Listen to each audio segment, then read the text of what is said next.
Bonjour à tous, c'est Nelly d'Énergie Soins Divins et de Lily Bizen. Voilà, aujourd'hui, namasté déjà à tous.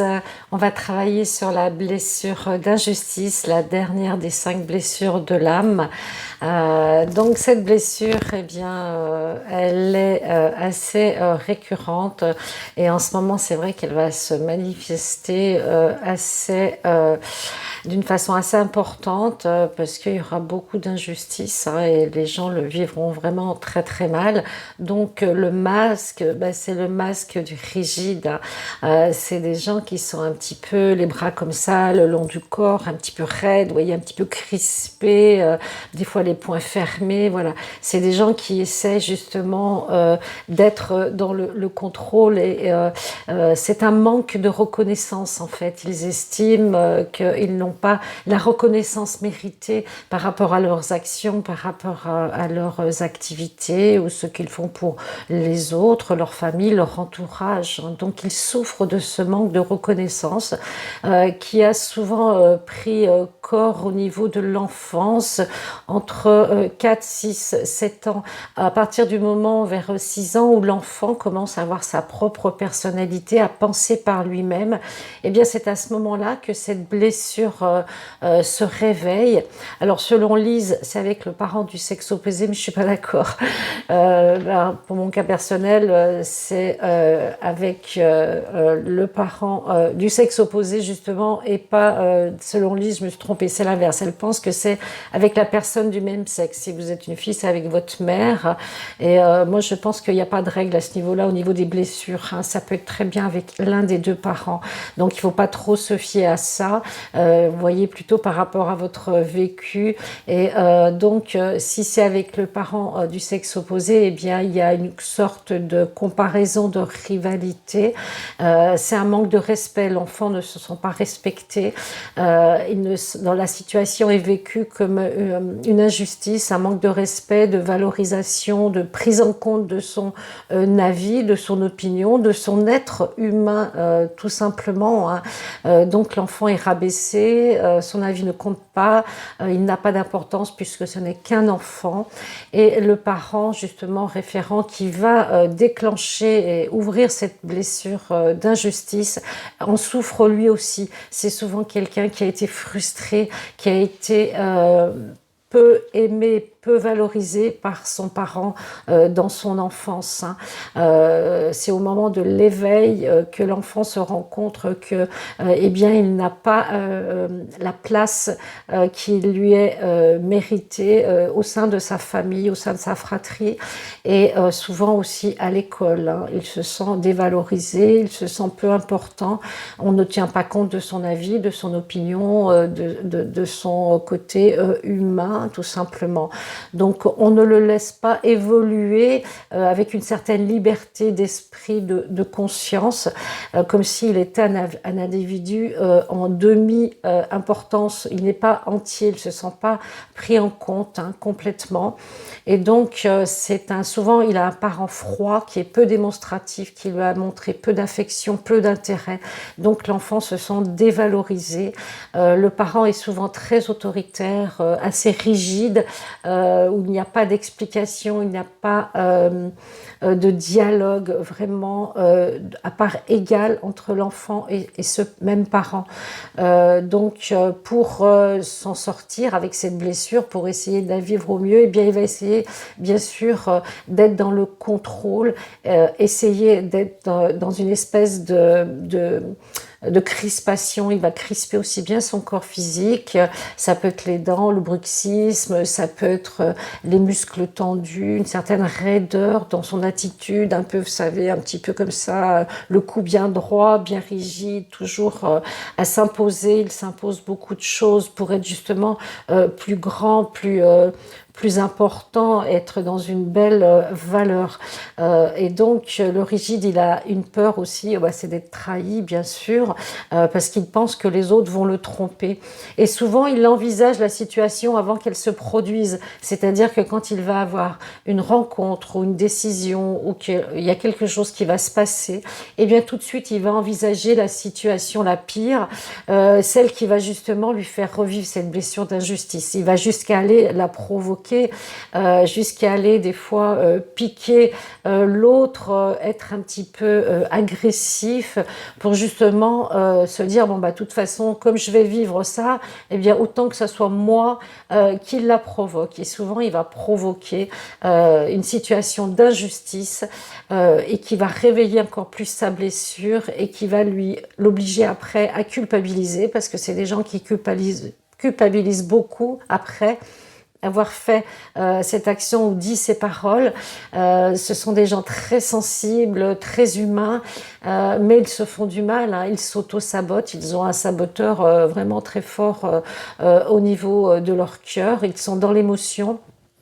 Et donc, ils essayent d'être le plus parfait possible, de ressembler au modèle que le parent avait de lui ou d'elle.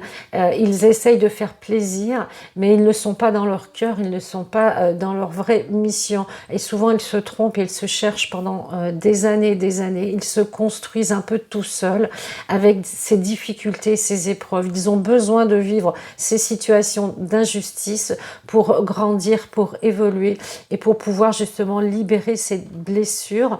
Au niveau physique aussi, ils aiment bien les vêtements près du corps, assez serrés, la taille serrée, une ceinture, parce que comme ça, ils sentent qu'ils maîtrisent, ils se sentent plus vivants, plus concernés. Vous voyez, ils n'aiment pas le relâchement, ils n'aiment pas le je m'en foutisme, ils ont du mal, ils aiment gérer les choses, ils aiment être des leaders. Ce sont souvent des électrons libres, des gens qui sont à leur compte ou qui sont responsables d'un service ou de personnes, parce que c'est quelque chose qui leur permet de dominer la situation pour ne pas justement vivre l'injustice. Parce que quand ils sont sous l'autorité d'autres personnes ou d'une écrasante majorité, eh bien ils se sentent diminués, ils se sentent amoindris et ils vivent très très mal cette situation. Donc ils préfèrent travailler dur. Souvent ce sont des gens qui travaillent dur, qui se mettent des objectifs pour justement être toujours dans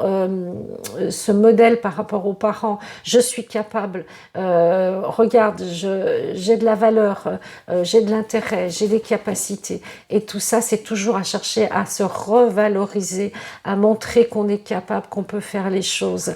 Et donc, ce sont des gens qui sont dans l'émotion, mais ils ne se confient pas beaucoup intimement. Ils peuvent être des bons orateurs, des bons enseignants, mais dès qu'on rentre dans l'intime, ils ont plus de mal à s'ouvrir parce que justement, ils ont peur qu'on les blesse, qu'on leur fasse du mal.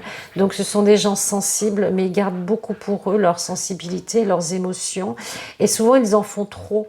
Ils essayent d'aider tout le monde, de faire pas mal d'actions pour justement se valoriser.